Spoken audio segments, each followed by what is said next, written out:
Federal regulation of firearms, boy, isn't it interesting how whenever there is a horrific tragedy somewhere, the federal government has to jump in and say, wait, let the federal government come in, we will fix the problem. And so we have these outrageous bills that just made it out of committee last week in the US Senate for magazine capacity limitations, a brand new assault weapons ban, and another one regulating private gun sales transactions between individuals. Again, federal government trying to come in, and once the federal government passes laws in these areas, the states lose their ability to do the right thing. Now, some states are doing the wrong thing, like New York and Maryland and other states, but states like Kansas doing the right thing. So it is imperative, A, that we try to stop them in Congress, but B, that the states fight back. And I'm happy to say on this score that Kansas is fighting back. The House of Representatives passed last week by a huge margin several bills.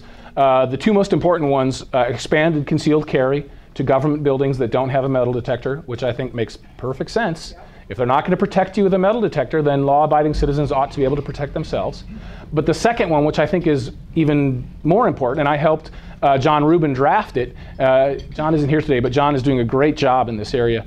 And this is the Second Amendment Protection Act. And what it says is any firearm, accessory, or ammunition that is assembled in Kansas, is stamped made in Kansas, and never crosses the state line, cannot be regulated by the federal government, period.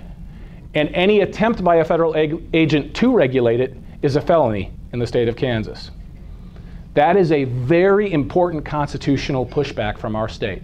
We are drawing a perfectly justified line in the stand, saying under the US Constitution, you, the federal government, have no authority to tell us how many rounds there can be in a magazine if that magazine never crosses a state line. It has never entered interstate commerce. That is made in Kansas. It is our decision to regulate it how we see fit in the state of Kansas. And it passed the House by a huge majority. It's going to pass the Senate. It's going to get to Governor Brownback's desk. And believe me, that is, I think, it's a wonderful thing that Kansas is doing. Now, there might be a legal fight on that one, but that's a fight worth having. That is definitely a fight worth having.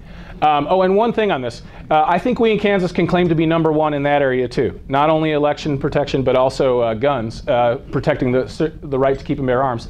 I love giving the statistics. Some of you who've heard me speak to gun groups have heard me say it. But many states have passed amendments to their state constitution protecting the right to keep and bear arms. Kansas did in 2010. We passed ours by an 88.2% majority. That is the highest percentage in favor that any state has ever recorded in favor of the right to keep and bear arms. 88.2%. When you're talking about ballot issues, anything over 60 is a landslide. 88.2. The highest before that was West Virginia in 1986 with 83.6. So 83. Kansas again, #1, and I think that's important. In many ways, Topeka is becoming the anti-Washington, and I think that's a good thing. It's a good thing for our country, and I'm proud of that.